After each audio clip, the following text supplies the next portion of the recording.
Good afternoon, everyone. My name is Paul, and I am a nerd, and you are lucky enough to be here at the September 2015 Tabs 3 Virtual User Group meeting, where today we are continuing Mary Jo's ongoing series of covering every report that there is in Tabs, AP, GL, and Trust, with her talking about the unbilled time aged work in process report, and me talking about the client ledger report. Go ahead, Mary Jo.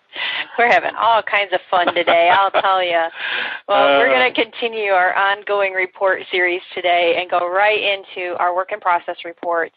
And I don't recall, Paul, and you'll have to remind me, if we've already talked about the detailed work in process in the summary. I am not sure, but today we are going to focus on the aged work in process. Sometimes you just want to know how old the time is that is still sitting out there that hasn't been billed. This could be for contingent cases. This could be stuff that has just maybe fallen through the cracks. People have put stuff on time in, but that client just never got billed for whatever reason. This is a great report that can show you that information and how old that time really is. So if we go into the aged work in process, you'll see our standard screen. We've talked about all of these before in our very first report that we reviewed. So you can do it for just a client or leave it wide open. It's already got a status selected here as being both inactive and non-progress and things. But if you want everything, you can just go ahead and you can take that off and just say all. So if yours is defaulting to being specific, just take it off and show everything. It's totally up to you. These parameters are yours to set. On the transaction tab, you can go ahead and put in a date range if you want all of the time that is outstanding through today, or you just want to have everything, just leave it blank. And you can pick and choose. Do you just want to do fees? Do you want to do expenses, advances, and payments? It's totally up to you. On the options tab, we've got a couple of boxes up here of whether you want to include all the information for Working Timekeeper. All that means is it's also going to include the expenses and advances. If you've got a working timekeeper that has put their timekeeping number under something, for a fee, you'll also see any expenses and advances in there. So if you want to include that, check that box. If not, you can just leave that off. And then you also can include clients that do not meet the billing thresholds. That's another reason that some time could be sitting out there and never been billed. If you've set any kind of a billing threshold underneath the client, that you're not going to send a bill until the fees equal $100, or you're not going to send a bill until the expenses equal a certain amount, this little checkbox here will include all of those clients too. So in case you've got a client out there that had $50, but you really do want to go ahead and just bill that because you're not going to do anything else for it, you can find those clients with this report. So depending on what you're looking for, you can choose to say you want to have that information included or not. You then can say the minimum amount of WIP to print, and you also can choose what the minimum age of the WIP is that you're going to print. If you want 0 to 30, or if you just want to look at things that are over 90 days old, or over 181, these are your standard aging periods. So you can just decide how old of this WIP do I want to see is out there. If you've got some WIP that's out there for over 181 days, you might want to be looking at that. Make sure it's a contingent case, or make sure it's something that just didn't fall through the cracks. So that's all in your choices as well. Then on your sort tab, you have your regular sort, but this is a report that you can sort by Working Timekeeper. This is something that you'll want to do if you want to see some of those breakdowns. You can subtotal by client or not. You can do totals only, same kind of parameters that you have on a lot of our other reports. So I'm going to go ahead and we're going to run this to preview it. Now let me go back on here because I'm pretty sure that I did have both of those options checked, so I am including anything that didn't meet a threshold, but I'm also including all that other information. So let's go in and preview this report. And it's by Working Timekeeper, so I can see Michael Jensen's time and then all of the cases and then any fees, expenses, advances, it's all broken out in here. And I get a total for each client. So, and then the aging periods are at the top. So here's my 0 to 30, 31 to 60, and so on. And then it has my grand total of what is due. So you can come back and see all of that information on this report, and then you can go into each of these clients and do just maybe a regular work in process report that shows you what exactly that means. What is that time consisting of? So there is all of that. If I get down to, I don't believe we have a grand total on this report. It's just going to go in and just total for the timekeeper itself. You'll get the totals for that particular timekeeper. And it'll go through each timekeeper, and it'll give you your totals. If I take that off, I'm just going to run it without that all information just so you can see the difference. This one is now just going to have just the fees. So that is the only difference there that you're seeing. It's only going to have the fees listed, and that might be all you need. And then your totals for each timekeeper at the bottom of that page. So that is the Aged Work in Process WIP report. It's one of those often unused reports that is very beneficial because every firm, a lot of firms will run this for the first time that they've ever run it. They've been running tabs for years and years, and they'll run this, and they'll find time in there that's years old that they forgot about that either should have been taken out of the system or should have been billed. And of course, if the first time you run it, you find time that's a couple of years old, you're probably not going to bill that. But if then you continue to run it and keep up on monitoring this time that may slip through the cracks, then it's not going to slip through the cracks.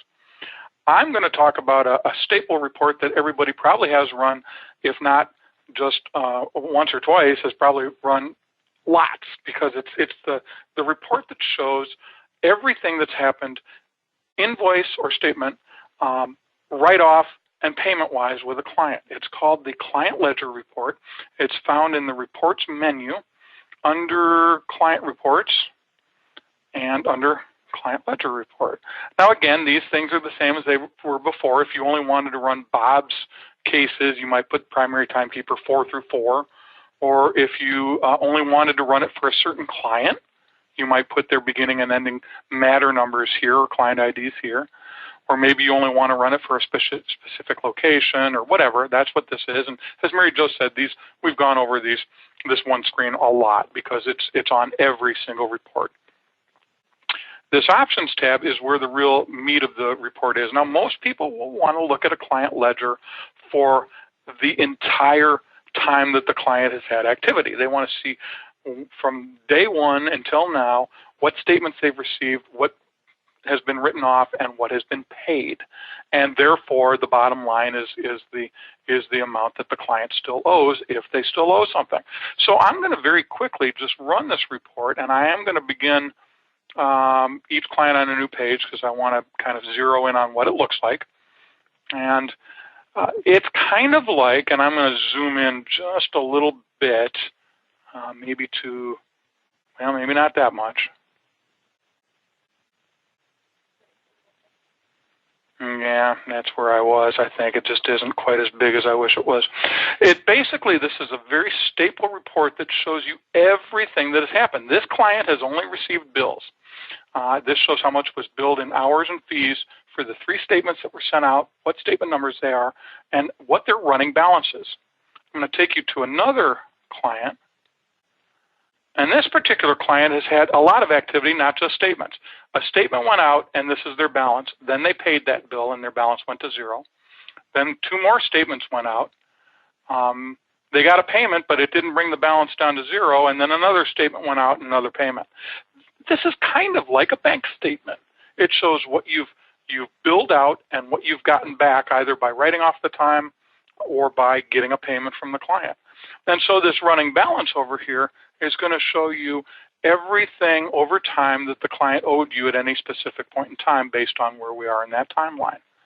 And then you get some neat stuff down here, how that time broke down by timekeepers. We'll go over what options create these things. But the bottom line is you show the statement number and how much was billed in fees, expenses, and advances, and how much that total bill was, or how much was applied as a payment.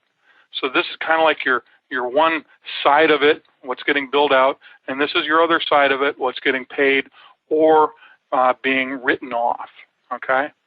So let's go back here then and look at what some of these things mean. Include 0 balance clients. If you are going to run this for a specific client or a specific matter, let's say 100 through 100. We're just going to run it for this one case. It's very likely that you're going to want to be saying include 0 balance clients because you don't know, usually when you run this, whether they owe you money or not. You're saying, okay, let's see what was billed for this guy and does he owe us any money? So naturally you want to include 0 balance clients. If instead you're running this for the entire firm, you want to see everybody's ledger report. You probably don't want to include zero balance clients because in that sort of a situation, you're running it to see the ledger information for everybody that probably still owes you money. And you're trying at that point probably to get to the basis for why they still owe you money. Have they been paying? Have they just totally been ignoring your bills? Things like that. So this is an important thing to understand. Usually when you're looking for a specific matter, you want to say, yeah, include zero balance. I don't know if this guy has zero balance or not. Maybe you do, but most of the time you don't. Group by client. That simply means, and I'm going to go ahead and print one. Did I take that off, Mary Jo? Did I? I didn't. Oh, I did. Okay. So I'm going to go ahead and group by client.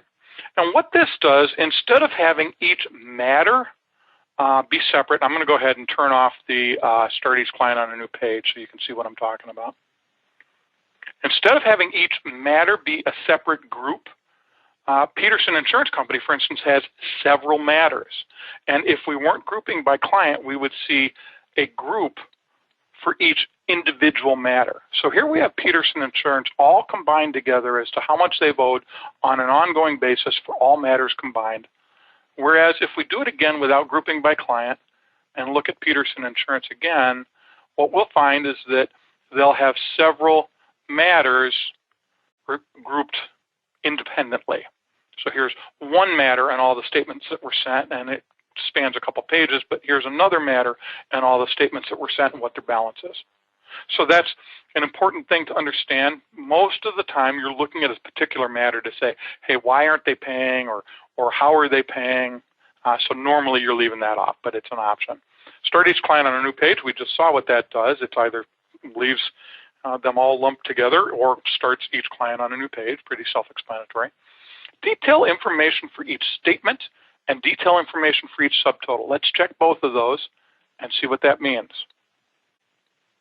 Here is the detail information for each statement. We sent a bill with $3,057.50 in fees, but here's how it broke down among the 3 timekeepers that were on that bill. Here's another bill that only had MLJ. Here is the total amount we've billed in fees, and here's how it breaks down. So this is the difference between detail for each statement and detail for each matter, or detail for each subtotal. Okay, so to look at that again, those 2 check boxes, the first one, detail for each statement, here's a statement, here's the detail. Here's a statement, here's the detail. Here's the total, here's the detail. That's the second checkbox. Write-offs only. I'm going to go ahead and take these 2 boxes off just so we get the report down a little in size. I'm going to run this. A lot of times, you'll just want to know last month or the last quarter or last year, how much did we write off? I'm going to run it, and it's actually going to say, I don't have anything. If you look down here, it says nothing printed. So basically, that takes the whole report and only shows write-offs. Now, write-offs, just so you know, I'm going to go ahead and print one again without the write-offs only. Write-offs show just like payments. Here you have Marcus Phillips, and we've chosen a little bit less information so it's a little easier to read. Here are the statements that have been printed. Here are the payments that have been applied. A write-off is pretty much like a payment, only you didn't get the money. You simply wrote off the bill. So they show up in this column, and they reduce it. They might show up in a separate column. Is that true, Mary Jo? Is it a separate column? It shows over there, but on the left side, it will say write-off. Yes. You'll see write-off over on the left side. Right so here on the appropriate line, it'll say write-off. And so if you're looking at something that's not just write-offs only, it'll jump right out at you that we wrote off that time. Okay? And that's pretty much it. You can change what you're showing. Most people show just about everything. Most firms that we deal with, I don't think we have anybody that charges tax, do we, Mary Jo? So most of the time, these things are left unchecked. But if you're charging tax, you may want to check those. But you pretty much want to see everything else. You want to see the statement, the hours of finance charge, what statement it was applied to, bill to, balance to. Now, I want to point something out. We're going to go ahead and run this report. We're going to preview it. And there's a column over that says apply to statement number. Now, that only is affected by a payment that was specifically applied to a statement. that doesn't mean that if a payment paid for multiple statements that it's going to list the multiple statements here. It's kind of confusing. If we go to the payment entry screen, oh, didn't mean to do that. Paul presses the wrong button. Let me get back in here. Sign in as Ron. I guess I was already in. And go back over here to the payment screen. When you enter a payment, you can specifically apply it to a certain statement. So if I put in Michael Larson and say that I'm adding a regular payment, I can specifically apply it to a statement he doesn't owe us any money, and it would list all the statements he owes money on, and I can say apply it to this statement. I can only apply it to one statement. So there's actually a different way to apply it to multiple statements, and tabs will actually do that for you. Most people don't do that. But I just want to be very clear, the only reason I'm showing you this is because in this report, that apply to statement does not reflect multiple statements that a payment has been applied to, and it doesn't reflect it if tabs did the applying, only if you specifically during the payment entry said, I specifically want to apply to this statement. So that can be confusing because people look at that and they say, oh, well, it says here it was applied to statement 4217, but 4217 wasn't for that much money. It couldn't possibly have been all applied to that, and that's why. I'm going to go back in here real quick and print this report again. And just point out again that the apply to statement for us in our demo system is totally blank because in our payments that have been applied in the demo system, we didn't use that feature. We didn't say apply it to this statement. And so that, in a nutshell, is the client ledger report, a very important report in the firm, one that probably is getting looked at least by somebody, the billing person, on a regular basis, at least for certain matters. But if it's not one that you understand, a good one to understand. So with that, I will remind you that next month, we are continuing in our report, our goal to cover absolutely every report, and Mary Jo is going to talk about the collection report, and I'm going to talk about all the list reports, transaction code list, client list, every list. If it's something that gets set up ahead of time, it's a list that you can print out just for reference. It's not really a report of numbers, productivity, realization, that sort of thing. It's more a list of all the transaction codes, all the payment codes, all the clients, things like that. The client list, Mary Jo's? Mary Jo's correcting me. We're not going to talk about the client list in that particular one, but we will. So if we go into reports and we go into file lists, there we go. Timekeepers, task code sets, cost types, transaction codes, text macros, templates, statement notes, all these things that are kind of setup related that you may just want to print out for reference every once in a while, not something that you do on a monthly basis. I'll talk about that. Mary Jo will talk about the collection report. I do want to remind you, version 18 coming out. If you want to be on pre-release, you go here, well, maybe not there. You go to tabs3.com/pre-release,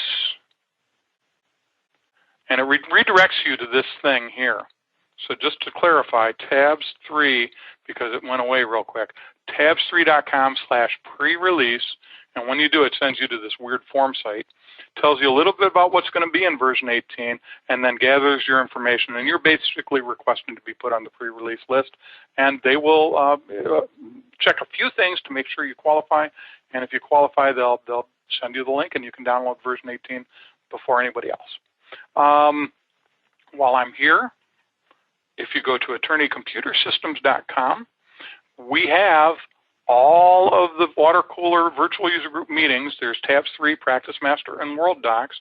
We're currently in the Tabs 3 virtual user group meeting on our website. So here's the meeting that we're in right now and the registration info. Tomorrow this will change to registration info for the next meeting in October. And then as we go back further, we will find recorded versions of every one we ever did. So there's a lot of video content here. There's the 3 virtual user group meetings. There's my monthly webinar series that we call the Coffee Pot webinars. There's Mary Jo's eBite video series. She records one for Tabs, one for Practice Master, and one for World Docs every month. And the Paul and Mary Jo show. We record one of those every month. So a lot of video content. You can feel free to kind of browse through the list and go and actually look at a list of all the different ones and scroll through like that. Or you can just search here by typing what it is that you're looking for and hitting enter, or choosing one of the ones that pops up, and bam, there you go. So please take advantage of that. It's there for the taking. Take it. We'll see you next month. Have a good afternoon and a good rest of the month. Thanks, everybody. Bye-bye.